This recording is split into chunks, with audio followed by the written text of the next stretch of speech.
মাঘী পূর্ণিমা উপলক্ষে ত্রিবেণী কুম্ভে পুণ্যস্নানের আয়োজন করা হয়। সকাল থেকে পুণ্যার্থীদের ভিড় জমে ওঠে স্নানের ঘাটে। স্নান উপলক্ষে আঁটোসাঁটো নিরাপত্তা ব্যবস্থা, পুলিশি নজরদারি ছিল কার্যকর। এই বিশেষ দিনে উপস্থিত হন হুগলির তৃণমূল সাংসদ রচনা বন্দ্যোপাধ্যায়। প্রয়াগরাজে মহাকুম্ভে গেরুয়া পোশাকে স্নান করেছিলেন রচনা, যা সোশ্যাল মিডিয়ায় ভাইরাল হয়েছিল। তবে আজ ত্রিবেণী কুম্ভে তিনি পরেন সবুজ শাড়ি। নিজেই বলেন, আমি কালার থেরাপি করি। রচনা জানান, সরস্বতী পুজোর দিন প্রয়াগরাজে স্নান করেছি, সেদিন খুব ভালো ব্যবস্থা ছিল। এখন ত্রিবেণী কুম্ভেও সেরা ব্যবস্থা দেখেছি। মহাকুম্ভে স্নান সেরে এদিন গঙ্গাজল মাথায় নিয়ে মাঘী পূর্ণিমার পূর্ণ লাভ করেন তিনি। Bureau report, news prime Times. দারুণ লাগছে। প্রয়াগরাজেও দেখে এলাম, দুর্দান্ত ব্যাপার। এখানেও দুর্দান্ত। প্রয়াগরাজের সঙ্গে কি ডিফারেন্সটা কি দেখলেন? প্রয়াগরাজ এখন সারা ভারতবর্ষের মানুষ সেখানে গিয়ে উপস্থিত হয়েছে, বিদেশ থেকে মানুষ উপস্থিত হয়েছে। আমাদের জেলার মানুষের যে এত ভালোবাসা, ঠাকুরের প্রতি ভক্তি এবং এই পুণ্যস্থানে গিয়ে তারা যে এত আগ্রহী, এইটা থেকে সবথেকে ভালো লাগছে। এবং এত সুন্দরভাবে আয়োজন করা হয়েছে, সুন্দরভাবে রাস্তা তৈরি করা হয়েছে, মানুষদের জন্য জামা কাপড় চেঞ্জ করার জায়গা করা হয়েছে, সব মানুষ সুন্দরভাবে রয়েছে, প্রত্যেকটি মানুষকে জল দেওয়া হচ্ছে। ব্যবস্থাপনা অসাধারণ। প্রশাসনিক ব্যবস্থা, পুরসভা, বিধায়ক সবাই মিলে যেটা করেছে, কি মনে হয় যে কিছু কাজ এখনো করতে হবে, ঘাটগুলোকে একটু সংস্করণ নিশ্চয়ই হওয়া দরকার এবং সেই নিয়ে লড়াই করছি। কেন্দ্রীয় সরকারের দল এসে প্রতিনিধিরা এসে দেখে গেছেন এবং আমার আওয়াজ জারি থাকবে যতদিন না আমার কোনো কিছুটাও আমি তাদের সাহায্য পাবো এবং তারা যদি আমাদের ওপর দিকে একটুখানি নজর দেন, আমাদের পুরো পশ্চিমবাংলার দিকে, যাতে মানুষ ভালো থাকেন, আমরা যাতে মানুষকে সুবিচার দিতে পারি এবং মানুষের যাতে জীবন সুরক্ষিত থাকে, এটা যদি ওরা ব্যবস্থা করেন তাহলে তো কিছুই নয়। কিন্তু আমি আমার তরফ থেকে যথাসাধ্য চেষ্টা করে যাবো যাতে গঙ্গা সংস্করণ হয়, খালগুলো ঠিক হয়, গঙ্গার ভাঙন রোধ করা। দিদি বলছি, আপনি প্রয়াগে স্নান করলেন, বললেন তুলনাহীন ব্যবস্থা। ত্রিবেণী কুম্ভ নিয়ে কি বলবেন?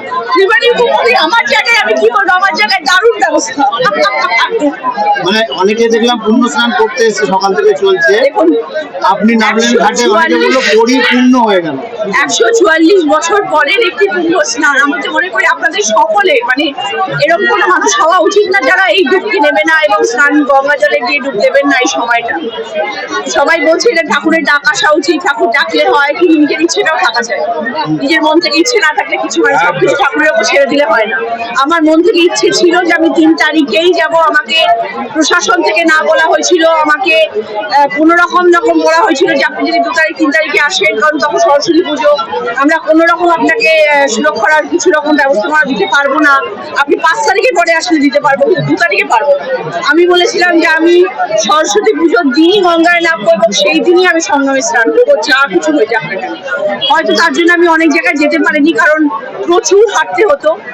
আমি কেন বলেছিলাম ভালো ব্যবস্থাপনা, কারণ আমরা ভিআইপি, আমরা পলিটিশিয়ানস, আমরা আর্টিস্ট হতে পারি, কিন্তু তারা সবার জন্য এক নিয়ম রেখেছিল যে যেখান অব্দি গাড়ি ওইখানেই গাড়ি শেষ, তারপর হাঁটতে হবে।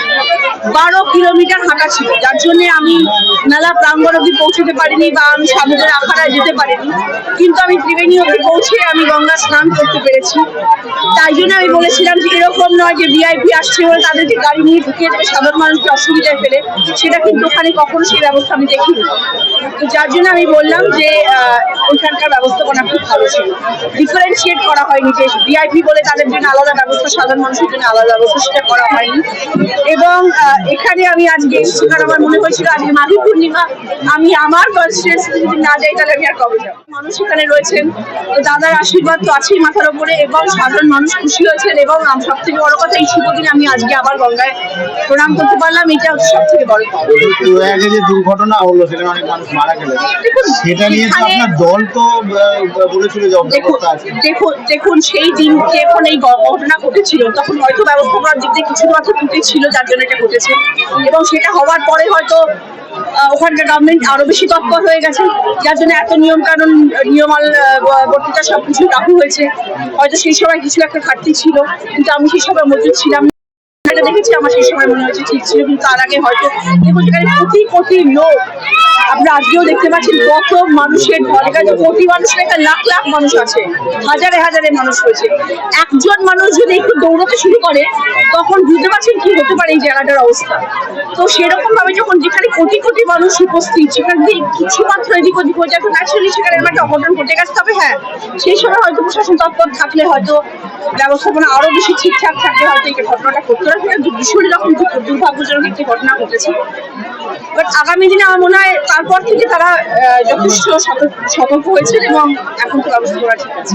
রামদেবের সঙ্গে দেখা করেছেন, ওটাও একটা গভীর পাওনা হয়ে গেছে, আমার গুরুজির সঙ্গে দেখা হয়ে গেছে। তোমার জন্য আজকে জলে ডুবকি মারা উচিত, জামা নিয়ে এসছো সাথে? আমরা তো জানতে বছরের দুটো স্থান ডবল পূর্ণ লাভ। ডবল পূর্ণ লাভ, ডবল পূর্ণ লাভ মানুষের ভালোবাসা আর কিছু না। আপনার মানে পোশাকের ভ্যারিয়েশন বলছে, ওখানে গেরুয়া ছিল, এখানে সবুজ, এখানে আজকে বুধবার বলে সবুজ। তো বার দেখে চেঞ্জ। আমি কালার থেরাপি করি, আমি বুধবার বলে আজ সবুজ। এটা কোইন্সিডেন্স হয়ে গেছে। কালার থেরাপি করেন? কালার থেরাপি যেদিনে যে রংটা পরা উচিত রচনা ব্যানার্জি এলো বলে মানুষ একটা এক্সট্রা পাওয়া না। মানে বললো একজন যে পরিপূর্ণ হলো। 100% করে